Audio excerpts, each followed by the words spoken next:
What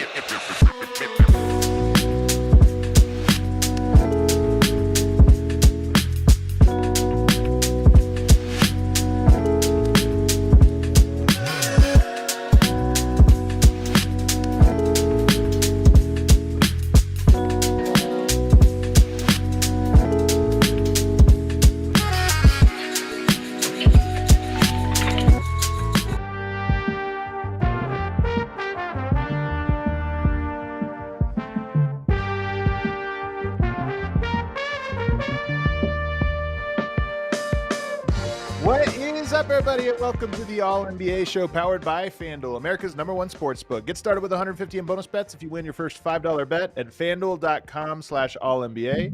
I'm your host, Adam Mares, and I'm joined by my esteemed colleague, Tim Legler, who is, everybody be quiet, nobody talk about it. He's still fuming from a rough game last night. Don't even. Why'd you bring it up? I was gonna like stay in a good mood. I had all morning. I flew back from DC to get over it and get myself in the right frame of mind. And there you go. You bring it right up off the bat. So now I'm right back in that place. Now I'm back in that place. That's a little edgy. That last drive, knowing the entire time we were going to lose on a field goal in the last play of the game to a guy that they signed on Wednesday to kick field goals. Wednesday. And now they get their kicker back. The guy goes back to Home Depot, wherever he was working. I don't know where he works. But anyway, I digress, man. I think people can see it, Legs, because this is not an act. Like, that came out of you right now. You know, you're very good. You have a stage presence. You know when it's go time. But that part comes out when you're really upset. And I could tell last night was a tough one. So ticked off, man. I'm so oh, such a hey, do you agree with this? I'll just leave it at this. Do you agree with this? It's a huge difference in the NFL between 4-2 and 3-3. Oh my God, for sure. For sure. And that's what I'm talking about last night. Especially when the next two games on the road at Dallas, at Kansas City. So that's the difference, man. You got to get two games above 500. Even if you drop the next two, you're at 500 and you're good to go. Now they could be 3-5, man. It looks more hopeless. Well, my Broncos are 4-2 after an enthralling 7 a.m. game in London, 13-11, the weirdest score ever. But on today's show, we're excited, man. Next week, we are into the season. Legs are going to be back with you next week on Wednesday and Friday. We do have shows on Tuesday and Thursday this week. Today's show, we're going to go over the Nuggets-Clippers game that Legs was on courtside for. It has a lot of notes about both teams because I think both are extremely interesting. A Thursday show going to be our guys, Legs. I've got my big board ready to go. I'm telling you, it's going to be our most contentious our guys draft we've ever had. But that's Thursday. It is. We got a lot to talk about on that show. That's all I'm going to say. I'm just going to leave it at that. Just trust me right now. We got a lot to talk about. I can't wait. So we got today, we got Thursday, and then next week we're going to be breaking down actual basketball games, which I'm just so excited for. You're going to want to make sure that you are subscribed and not missing anything. I'll also be with Mark Stein this weekend, so you'll want to check that out as well. But let's get into it. So the game we're talking about today, Clippers-Nuggets, this was a preseason game. You were on the ground, courtside, calling the game for ESPN. And I got to say, for a preseason game, it actually was very compelling. It was competitive. Both teams played really hard. Both teams threw things out there that I think are, new and fresh and unique. So to me, it was a fascinating game. And you texted me afterwards saying that you were, pretty interested in the teams that were playing. So what is it that made that game so compelling for you? Yeah, well, first of all, I think that the first point you made, because a lot of preseason games, first of all, you show up at these games to call the games. You have no idea who's going to play. You don't know, right? I mean, that's just the way it is. I did a game last Sunday, Lakers-Warriors, I was all excited about, and Luka, LeBron, and Austin Reeves don't play for the Lakers. So it's like, what are you really getting out of that? Fortunately, the Warriors played in the first half for those guys played like 15, 18 minutes. This was different because pretty much everybody I needed to see played except Bradley Beal. And Bradley Beal's been dealing with a back issue, and he's going to, I think they said they want to get him in one preseason game and before the regular season starts. So whatever, I would have liked to see him, but I kind of know who Bradley Beal is. I know he's going to have a similar role to what he's always had on teams. He's going to try to replicate what Norman Powell did for them last year. I get it. So there was too many other interesting pieces that were added to these teams that I really wanted to see. And I got to see all of them. And that, to me, how hard they played, the fact that everybody played, the fact that the coaches weren't really holding back with what they were showing, I loved the conversations with the coaches before the games were awesome. Those guys gave us a lot. They were just super forthright in answering questions. They weren't giving us cliche answers, both Adelman and Taranlu. So the whole thing set up to where we were excited. Now, what are we going to get when the ball goes in the air? And we saw two teams. That didn't feel like a preseason game, Adam. I don't know how you felt at home watching it, but sitting there courtside, the intensity, the energy, the pace, the physicality felt like a regular season game and like a big regular season game. That's how hard I thought these guys were getting after it. But the biggest takeaway by far are these new pieces for both teams.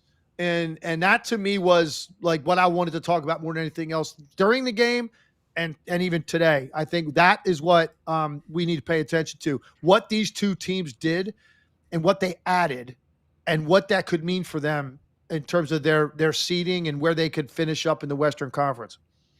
So the new pieces for the Clippers are going to be Chris Paul, John Collins, Brook Lopez. Those are your main new pieces on that side. And Bradley Beal.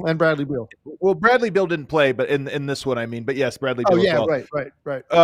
But for Denver, it's Valančiūnas, it's Cam Johnson, it's Bruce Brown, and Tim Hardaway Jr.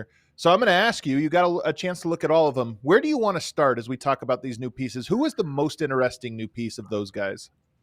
It was close, but between the two bigs, but I got to give the nod to Valančiūnas, man. You talk about number one, just what a different look their second unit is going to have now. You've got another guy, it's legit 7-footer that plays like a big man that is highly skilled. So you can run a lot of the dribble handoff stuff at the top of the key that you like to run with Jokic. You can post him up. And if he gets single coverage, he's probably going to get a good shot for himself. He's a good passer out of the post if you do want to run some traffic at him. He is excellent at diving, catching the ball, keeping it high, and getting it to the rim really quickly before anybody can react to it. Just so impressed with what their second unit looked like. And they played some together, which Adelman said before the game. He hadn't really had a chance to explore it very much in camp. He said basically they haven't had camp. Is the way he described it. He said because they've had a weird travel schedule, they've had days off. He goes, camp is not what it used to be in the NBA, and theirs is particular. He goes, we need tonight to act like a practice for us where guys get minutes, they get their wind. I want to look at stuff, and they did all of that, and Valančiūnas was a big, big piece of it. I think probably the most impressive player in the game, honestly, was Valančiūnas. Wow. Now I'm looking at Adam. Last year, the numbers are crazy with Jokic on and off the floor. Plus 10 on the floor, minus 9 off. Right? That's a 19-point differential. And we all know the depth was a problem, but they didn't just add guys that, Adam's got more guys to play. They added specifically a big. They haven't really had a backup center. Not like this. So now they have another big, and I think it's just going to mean longer stretches where you can sit Jokic a little bit more, rest him a little bit more, and not worry about this huge drop-off because you can run your offense very similarly with Valančiūnas on the floor. So that, to me, was the number one takeaway by far. How good he looked, how good he is, how skilled he is, and what an incredible acquisition for the Nuggets. So I'm interested that you thought he was the most interesting player because there's a couple things I think about Val having watched him now. He is dominant on the low block. By the way, Brook Lopez is a good low block defender. Like if you're going to – the Clippers decided not to double. So when the ball went inside, it was mano-a-mano in the post. Brook Lopez trying to stop Val. And Brook Lopez had no answer for him. He was just so good, kept the ball away from him, and then just would go into his jump hook and get right to where he wanted. And it was very impressive. But on the other end, Valančiūnas cannot guard the perimeter very well at all. And we're going to talk about some of the things Denver does to try to hide. They've changed up their defensive scheme to try to hide Jokic and now Big Val. But Brook Lopez starts the game 3 for 3 from the three-point line. All of them, a good full step behind the three-point line. And so to me, it was an interesting matchup of floor spacing pick and pop big versus down low on the block big. They both won their respective offensive matchups, I thought. Yeah, they did for sure. Lopez was great too. He'd be the next guy I'm going to get to for the Clippers. But yeah, you're right about Valančiūnas, and Lopez heated up as soon as he came in the game. And I mean, he had 11 points in like 5 minutes as soon as he checked in the game. With 3 threes, hit another bucket in the lane. And they made the adjustment because they didn't want Valančiūnas to have to help out on a ball screen and then recover back to Lopez. they ended up putting Peyton Watson on Lopez, and they put Valančiūnas on a non-shooter, whether it was Chris Dunn or Derek Jones or whoever it was. And I thought that was pretty smart. That's a good way to get around it. And it was better after that. Lopez didn't hurt him as much later, but he was great too, by the way. And both of these guys are going to be two of the most impactful off-season acquisitions in the Western Conference. Wow. And, Lopez, both these guys are up there. They're vets. They've been around a long time. But it's like the look that it gives you and the depth that it gives you and the trust that their coaches will have in these two guys to go longer minutes without Zubac on the floor, without Jokic on the floor, where you have a legitimate big presence defensively and you've got guys that are really skilled offensive players. And Valančiūnas is a better passer than Lopez and all that, but Lopez obviously one of the best deep shooters at the center position in the league. So they bring something different to the table offensively. They both anchor the middle defensively, and that was fun to watch those two guys go at it, man. And they were really getting after it with their box outs and stuff and trying to get to the offensive glass. It was literally like a couple of guys that were wrestling alligators. That's what it looked like. They both were scratched up. They were winded. They were battling, man. And look, you're trying to make a great impression with your new team, new fan base, all that. So they were playing really hard against each other. And I just think that, and these two teams are going to be in the mix, man, all year long. The conversation is who can be there against OKC. OKC to me deserves a separate category. Everybody else is in context of, can you be the last team standing against them? And can you potentially, give them a really long series or maybe beat them? Both of these teams will be on that short list of teams that could be the last team standing, depending how the seeding breaks out. I agree, and I'm going to circle back to that a little bit later when we talk about these two teams and their upside. I was very impressed with both as well. But I want to ask you about the weirdest part of the game, which was something David Adelman has teased at Media Day and through training camp, and that is Valančiūnas is not just Jokic's backup. He might also be his running mate in very select moments. They went with it in this game. You kind of see the vision, right? It's going to be they're going to try to play this high-low game and kill you on the boards. It was the first day they trotted it out in the preseason. What did you think? Yeah, it was a little bit awkward. A couple of times they had terrible spacing. They did I remember one point Valančiūnas threw a high-low pass to Jokic, and I think Jokic was like 2.5 feet away from him. It was this weird thing. He threw it to him. He could almost touch Jokic. Yeah, and he kind of handed it back to him too. And he got it right back. He was like, Jokic is like, what are you doing? So like, obviously there's some stuff to work out because Jokic hasn't really dealt with that at all. And they went some zone when those two guys were on the floor together defensively, which I really liked. It gave them a really big look. And against certain teams, you can get away with it. And look, the Clippers are one of those teams probably. This is, along with Denver, the two lowest volume three-point shooting teams in the NBA last year. So if you're going to do it against a team with some of these athletic wings the Clippers have that aren't going to hurt you that much from out there, or you dare them to, that's a good lineup to try it with. Play some zone, get really long across the baseline, and kind of protect that paint area, make it very difficult to drive in there. And then on the other end of the floor, they didn't really have a lot of sync offensively. That's going to come with time, but it's kind of tantalizing to think about the high-low with two great passing big men and the size that it represents to make those passes. Because it's a lot easier for a 7-footer to throw a high-low to another 7-footer. Okay, right. Then when you ask the 6'8" guy to flash to the top of the key and throw that pass, it's much harder to execute that. Big with that kind of size and skill, that could be some high-low action that they can run that could be very effective. I think you're right, though, that it is going to be matchup dependent. There probably are some teams that's going to be very hard, if not impossible, to go against. But we saw Denver's vision for it. So Adelman had been teasing this. I knew it was coming. And who does he surround him with? I thought maybe you go with 3 shooters, right? Just try to create spacing as much as you can. That was not the case. He went with Christian Braun, Peyton Watson, Julian Strawther. Decent shooting lineup. Not great, not terrible, but decent. But what it is it's a very long one. And the reason is, to play defense, you're going to have to go zone, and he just wanted as much wingspan as he could get out there so that you just have guys that don't have to cover that much ground. The zone is interesting because teams can run a very effective zone, and teams are running more zone than ever. I don't know if that lineup is going to be great at it. From what you saw, and I know this is preseason game 3, it's the first time they ran zone in all preseason, but do you think that's a lineup, the zone that lineup plays, that teams are going to be like, scouting it and say, okay, we know exactly how to attack this when we're on the court. We're not scared of it. With the 2 bigs? A Yes, zone the with the the yes, zone I is don't think big. they can play that again. I don't think they can play that against Mm. probably 2/3 of the teams in the league. I just don't think you're gonna get away with it. The spacing, the shooting, the amount of ground they gotta cover for those 2 guys, both of them defensively, a little bit heavy-footed. I mean, you gotta cover certain ground when you're playing the zone to be able to get out to wing and corner three-point shooters. That's gonna be hard for them against certain teams. They could do it against this team because they're not gonna get burned that badly, and there's 8 to 10 teams in the league that would fall into that category that you could do it against. There's a lot of teams in this league you're not going to be able to do it against. Look, this could be more a situation. Again, the Clippers were a team that could put 2 bigs on the floor. More and more teams in this league can pair 2 legitimate bigs together than any time in the last decade. When I played, every team had 2 bigs on the court all the time. We know we got away from that. Now, like go back 3-4 years ago, a lot of nights, neither team had a big on the court.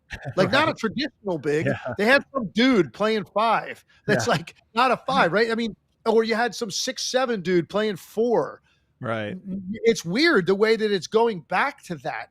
More and more teams now, not only do they have multiple legit bigs on their roster that can play and will get minutes, they're tinkering with these lineups where they both go out there and see, okay, it's a tough adjustment for us to guard you, but how about you guarding us? Right. How's that going to be? And that's the trade-off. And look, some nights you're going to win that trade-off, and some nights you're not. And the Yeah. key is, how long do you stay with it? How much time do you give it in the course of a game if you realize, okay, we tried it. This isn't going to be good against this particular team. We're out of it. Other nights, hey, man, you're not getting beat defensively because teams are missing threes. But on the other end, we're giving them all kinds of fits with these 2 guys and the size they represent and the efficiency that we can play with 2 guys that can score that way in the paint. So it's going to be a trade-off all year. And I'm going to be curious to see, how often they use it. I was surprised at how much John Collins had the ball in his hands in this game. And maybe some of this was part of Denver's scheme. I want to talk about that in a second. But David Adelman before the game called him an underrated acquisition for the Clippers. He said, I'm surprised this hasn't been a bigger story because he's a really good player. I thought they have a lot of good players. His value is that he has some versatility. And yet I felt like despite having Harden and Kawhi Leonard, by the way, Kawhi Leonard was incredible in this game, all that talent, John Collins had the ball a lot. Did you feel the same way watching it? Yeah, he did have the ball a lot, and he was actually doing a lot of stuff like off the dribble that was a little bit forced. He was having a hard time. He was guarded well, and he was struggling to get anything going off the dribble. But I will say this: I totally agree with Adelman. John Collins is a really talented player. He was in Utah the last couple of years, and like they're not a team that you're going to even have to watch really, so you're not paying attention. And they weren't even playing him every night because they're not trying to win games. So you kind of just forgot all about him. But go back to like when he first made a splash in Atlanta, this legit 4 size-wise with that kind of bounce that has now added the ability to step out and shoot the 3. So he's a mid-range jump shooter off of one-on-one action. He can pick, roll, lob, or he can pick and pop. He's just a really good offensive player. And again, it gives the Clippers a totally different level offensive player to go with their second unit most likely. And he might start. Ty Lue said they don't know yet ultimately what their starting lineup is going to be. He may be a starter. He may not. Either way, he's going to play 25 minutes if he's off the bench. But they just quietly went out there and acquired a dude that I think for his career is like 16, 17 points a game. Yeah. And has never, without even playing a lot of minutes, Yeah. he scores easily. And he looks like he's it's a breath of fresh air. Obviously, any of these guys that go from a team that's not trying to win at all to a team now that thinks they can contend. You could just see the levity on some of these players. Like it's just they are so grateful to be in these spots, and it was fun, man. Everything about the game was fun. And John Collins was another guy that I look at and go, man, what a nice pickup. Yeah. Kawhi Leonard, by the way, 17 points on 5 of 10 shooting. He looked pretty dialed in. His 3-point shot wasn't falling, but when he gets to his spots, I mean, we always wonder with the health and where's Kawhi at. He looked midseason form to me, at least, in terms of his ability to get to his spots and knock down tough shots time and time again. What did you think? He looked incredible. And you think about this, I said, I know the Clippers lost a tough series a year ago to Denver, 7 games. But the best thing to come out of it by far is that they went into the summer. Kawhi Leonard was healthy. He was Yeah. upright when the season ended. Like that. And when's the last time we felt that way about Kawhi Leonard?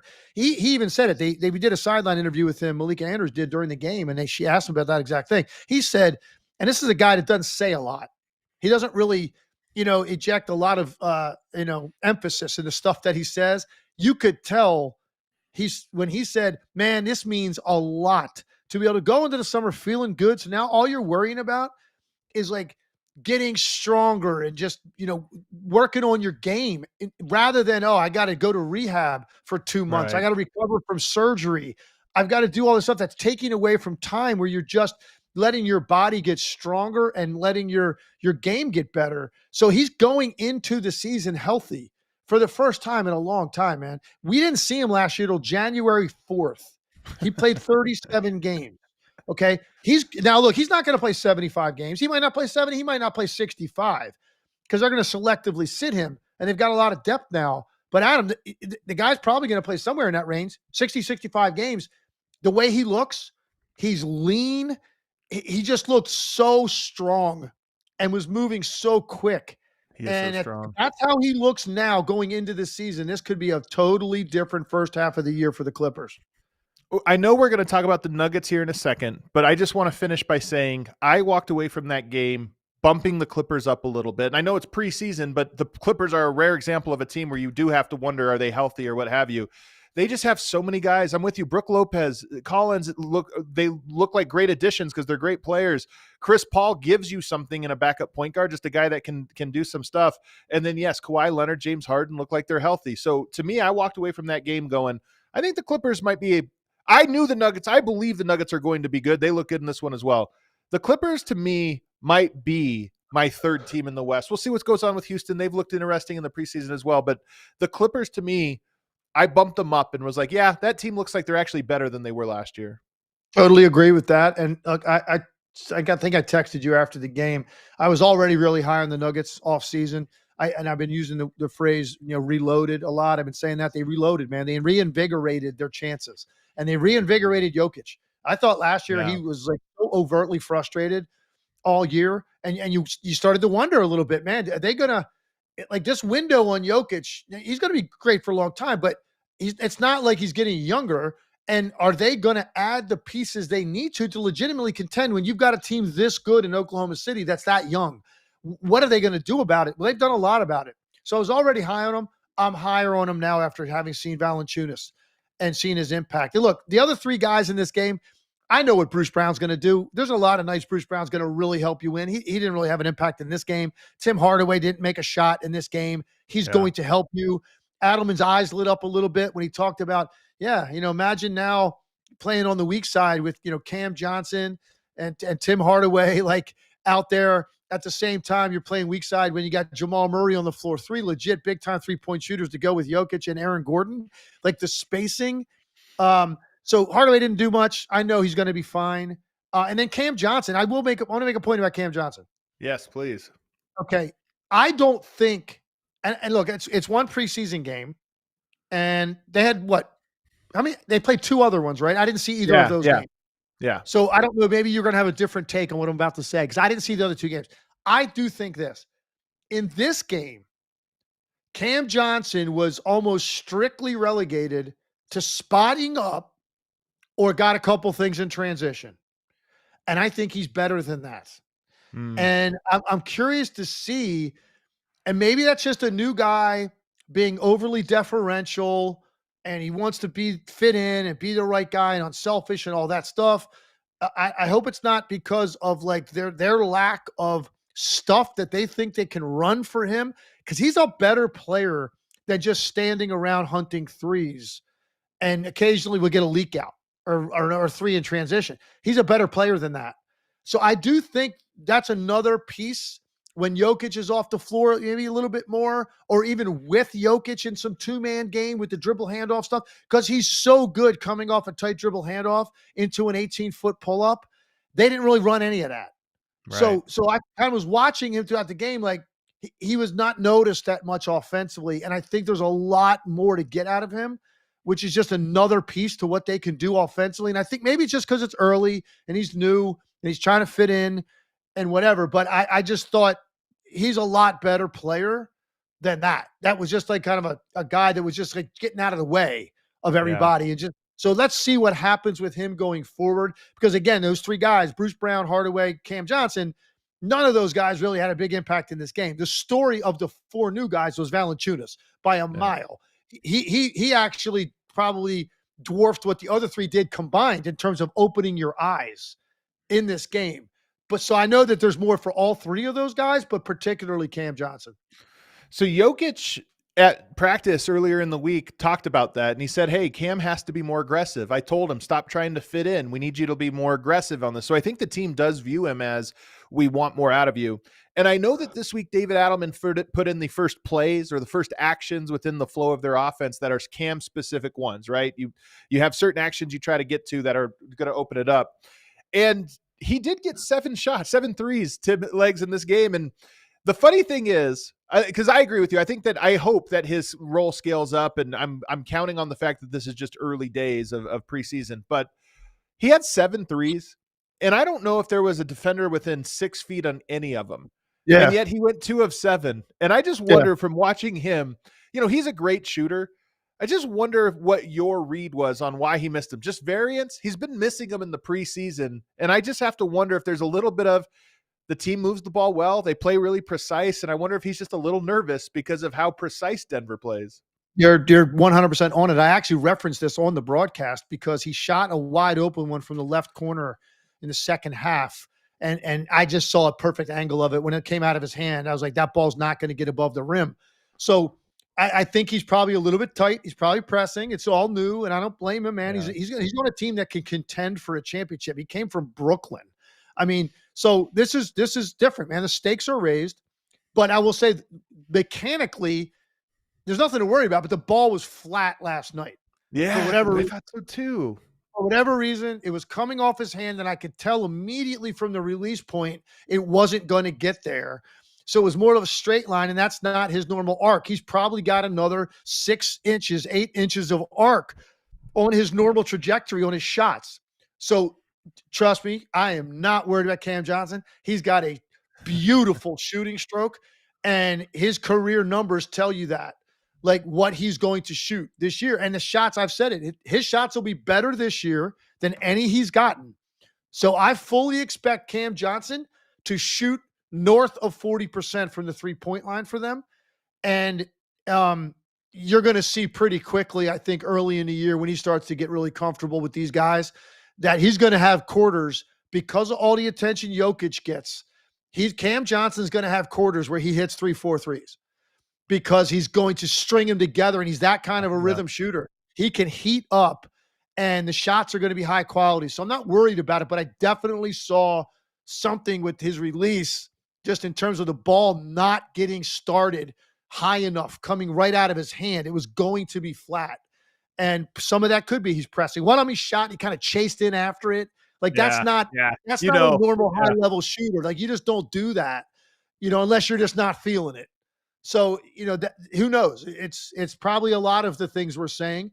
And it's his head spinning a little bit probably because this is incredible. You're playing with Nikola Jokic, man. You go from what you were doing to playing with Nikola Jokic, and what this team is expecting to do this year. And so, you can expect a little bit of tightness maybe early in the year. He'll shoot his way right through that.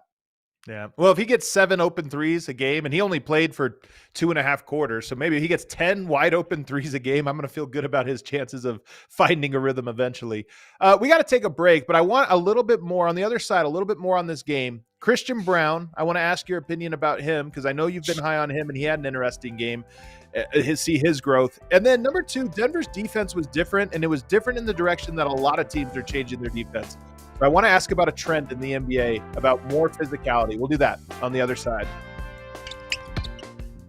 First, the NBA season starts next week. There's probably a game in your hometown, and I'm guessing you want to get tickets. You've been looking for the best deal. trying to find the right deal on tickets, which is why I want to give the sponsor of today's video, SeatGeek, a huge shout out. With over 35 million downloads, SeatGeek is the #1 rated ticketing app. There are more than 70,000 events listed on SeatGeek, including concerts, sports, festivals, and more. One of the things I love about SeatGeek is if you usually will log on saying, oh, I want to go to this game or that game, let me hop on. But on the homepage, it'll also tell you about concerts and other festivals and different things going on in your neck of the woods. Maybe on Thursday or Wednesday, when you're trying to make plans for the weekend, you don't have any plans, you can hop on SeatGeek and just see what concerts are going on in your neck of the woods. But for next week, of course, we have the start of the NBA season. And if you're looking for tickets, do what I do, which is use SeatGeek. It's got your back. Each ticket is rated on a scale of 1 to 10, so you know you're getting a good deal. So look for those little green dots that they have. Green means good, red means bad. So it'll let you know if you're paying premium for the seat there. Sometimes you have to do it, but they'll give you the little green dot that tells you that you have something there. Plus, every ticket is backed by their buyer guarantee, which is always nice. So I've got a code for you guys. You can use the code ALLNBA10 for 10% off of your next set of tickets at SeatGeek. That's 10% off of any tickets with promo code ALLNBA10. Also want to tell you guys about FanDuel. FanDuel's got an offer you don't want to miss this NFL season. New customers can bet $5 and get $300 in bonus bets if you win. That's right. Just pick a bet $5, and if you win, you'll unlock $300 in bonus bets to use all across the app. You can build parlays, better player props, ride the live lines, whatever your style, FanDuel has you covered. The NFL season is here. The only question is, are you ready to play? Visit FanDuel.com/AllNBA or download the FanDuel app today and get started. Must be 21 or older and present select states. For Kansas, an affiliation with Kansas Star Casino, or 18 plus and present in D.C., Kentucky, or Wyoming. First online real money wager only. $5 first deposit required. Bonus issued as non-withdrawable bonus bets, which expire 7 days after receipt. Restrictions apply. See terms at sportsbook.fanduel.com. Gambling problem? Call 1-800-GAMBLER or visit fanduel.com/RG. Call 1-888-789-7777 or visit ccpg.org/chat in Connecticut or visit mdgamblinghelp.org in Maryland. Hope is here. Visit gamblinghelplinema.org or call 800-327-5050 for 24/7 support in Massachusetts or call 1-877-8-HOPE-NY or text HOPE-NY in New York. All right, back here, segment 2, me and Tim Legler. Make sure you're subscribed so you're never missing all of our game breakdowns and all and more. Let me just wrap up this game by asking you about Christian Braun, because I know you were interested in him. I think he's added to his game. He had a couple of great three-point shots, and I think his three-point shot looks streamlined. It looks good. But then he had this play against Kawhi Leonard. Really good defender. Christian Braun's ball handling is my big question. He gets a pick and roll, is able to outmaneuver Kawhi Leonard, then meets the second line of defense as Ivica Zubac, great pick and roll defender, and he beats him to the rim for this little reverse. His playmaking, to me, is something that I've always thought was going to be better than what he had shown, and he's starting to show it. Are you buying that part of his game? I'm buying that he's worked on it and he's improved in it. I'm not buying the fact that he's just ever going to get that many opportunities to display it. I just don't think it's – and the nature of their offense is not going to lend itself to that. Because who has the ball, how often he's more a cutter or a spot up guy later in the clock when he does get it, not as many opportunities to create out of that. You know, to me, when you really see that level of advancement in someone's game is when you go, okay, wow. And now there's going to be possessions where they're running like high ball screen with this guy. And he didn't do it at all before. I don't think you're going to see it a whole lot. But I love Christian Braun. End of story. The guy has added so much to his game since he came into the league. It's incredible. And everybody knows he got my vote last year for most improved player. And now it's not taking anything away from Dyson Daniels or Zubac. I just thought Christian Braun, to me, man, to go from a backup player on a good team playing whatever X amount of minutes he was with not nearly the responsibility to a full-time starter and have the year that he did, and to add that level of NBA three-point shooting, where he had big moments from deep in the postseason. I thought, to me, that was the guy. He didn't get it, but that's fine. He's added stuff to his game, including that little beard. And I made a joke that was Valanciunas' influence. And I think I said something on the air like to the effect of, if Valanciunas' beard had a baby, it would look like what Christian Braun had on his chin. That's kind of what it would look like. So I don't know. Incredible line. I don't know if that's Valanciunas' influence or Christian Braun trying to get away from the baby face look because he does look so young. But That's and hilarious. whatever, man. Facial hair or not, Yeah. he's one of my favorite players to watch in the league. Yeah. Let me ask you this final question here, and it's on the Denver Nuggets did a couple things defensively in this game that I think are noteworthy. Number one, most of the game when they weren't in zone, they full court or three-quarter court pressured the ball, mostly with Chris Paul trying to bring it up. They tried to get the ball out of the team's primary ball handlers' hands by full court pressing so that they would give it to their secondary ball handler. The second thing they did was they got very physical, and they've said this in their media availabilities that, hey, man, we want to make the officials call fouls. Well, the Clippers were in the bonus in the first quarter, the second quarter, and the third quarter. So mission accomplished. They made the refs call fouls, but they just tried to get very physical. And then the last thing they did in their pick and roll coverage was they would play Jokic and drop much more than they used to. Jokic would always be at the level of the screen guy because he can't really contest the lobs at the rim. He's not athletic enough. But how they would cover for it is they would bring the defenders from one pass away. So if you're turning the corner on a pick and roll and there's a guy on the wing, that defender would basically just leave his man and come into full help. As a result, the Clippers had 94 points. Between those three things, the Clippers had only 94 points. And you got a lot of shots out of Collins, out of Chris Dunn, out of Derek Jones Jr., because those were the guys that were one pass away. I wonder, and I've seen a lot of teams trying this, I wonder if this is the new scheme. Get physical, full court press, and then just tell teams, you're going to have to give Chris Dunn 6 shots in a row because we're just going to force you to do that. Well, against this team, it is. I know the strategy, and it's been proven.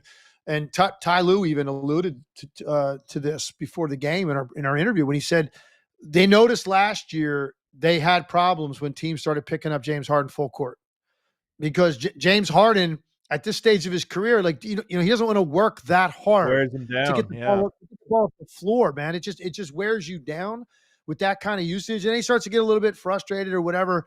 And he didn't feel like they had other options. If he wasn't getting it, their offense was affected. So, Chris Paul's a guy, he's old too, but he's 40 years old. And I would employ the same strategy against the Clippers. Pick both of those guys up. They're not going to blow by you in the backcourt anymore. Like James Harden used to be, if you wanted to play that way, he would get you on the first dribble in the backcourt, and then he would pin you there and bring the ball up the floor while he was holding you there, and you're now out of the play. He's not really going to exhibit that kind of burst anymore in the backcourt. It's exhausting for a guy that's up in his mid to upper 30s, not to mention 40 in the case of Chris Paul. I think that is the way to play them. And also, they're going to play guys that you have to dare to shoot. Chris Dunn's going to play a lot of minutes because he's so impactful defensively. You got to make that guy make shots. So if I'm playing against them, that's what I'm doing. Now, I will say this. You alluded to the 94 points. Look, if Kawhi Leonard plays in the second half, they probably get 110.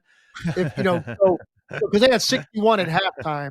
Yeah, and he was great. And you know what I mean? And he's not only the point to directly score, he had 17, it's limited minutes. It's what it leads to when Kawhi Leonard's on the court. But I do think against that team, that is going to be a way that you're going to have to play. And and that's where a guy like Lopez comes into it. You know what I mean? Like if you're gonna help off of him, and think about Lopez too, Adam. There are guys that spot up in this league that spot up at 25 feet. They're towed up to the line, and then there are guys that spot up at 31 feet. Brook Lopez, the amount of ground you have to cover to help and recover to him specifically, it's impossible for any one player to do it. Porzingis does the same thing. They're not at 26 feet. They're at 30 feet. And Lopez is very comfortable shooting that shot. So he'll help with that if teams want to play that way. And the second pass goes to him, he's gonna hurt you. So to your point, I think the pressure on their guards is going to be a part of every team's game plan. We're going to wrap up now by looking at the final remaining preseason games that are going to be on television, because this is the time of year. Oh my God, my camera is driving me nuts today, Legs. My camera is fighting me. We're going to look at the FanDuel Duels of the Night, a new segment that we have here where we look at games that are coming up. Check out our favorite Duels of the Night with FanDuel. Download the app and use code ALLNBA to receive $300 in bonus bets when you deposit $5 at signup. Okay, let's take a look at these games here. We have got tonight, Thunder versus Bucks is on Peacock, which gives you a chance to see the Peacock broadcast, as well as potentially Man, I almost spoiled. I can't. You've already tried to take Terrence Shannon Jr. for tomorrow. You've already tried this. So I tried to take him. I took him. I mean, this is ridiculous. The people have spoken. The people have spoken. We had witnesses last year in the chat section telling you they absolutely remember me claiming Terrence Shannon. You can't claim a guy till he goes to the draft. You just can't do it. You didn't call him at the beginning of the year. He's availthis for taking. We'll see if I end up taking him. Isn't that exactly how the Celtics got Larry Bird? This is your inspiration. I love it. They drafted Larry Bird like a year before he was coming out. That's what you do, man. I'll tell you what. I might be a nice guy when we get to our guys episode, and just wait a second. I got news for you, brother. I might be a nice guy. When we do, listen to me right now. When we do that show, with what I'm going to hit you with, I got news for you. I'm going to have Terrence Shannon Jr. Trust me. When you hear what I'm about to come at you with. All right.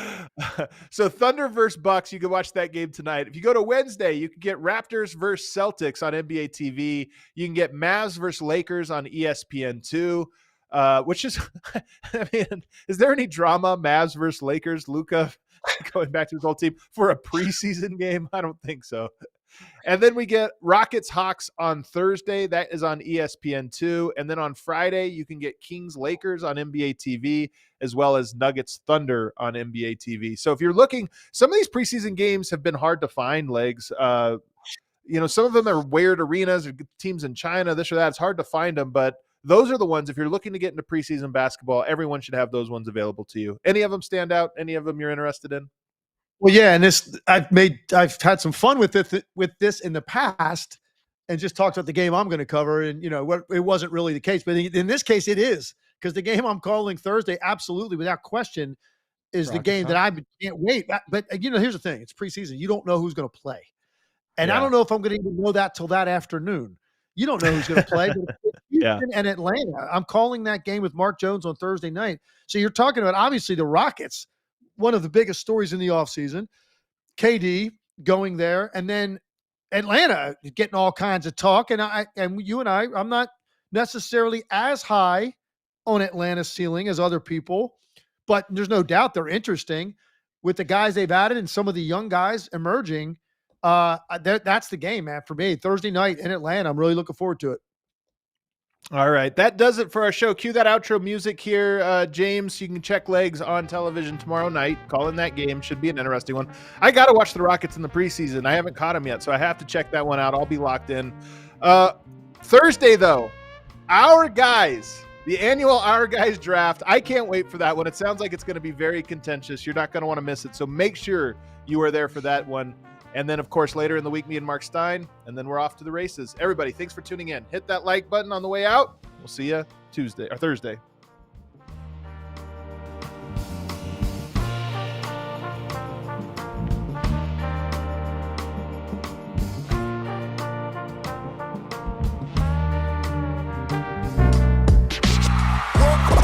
We all silly like the mayor.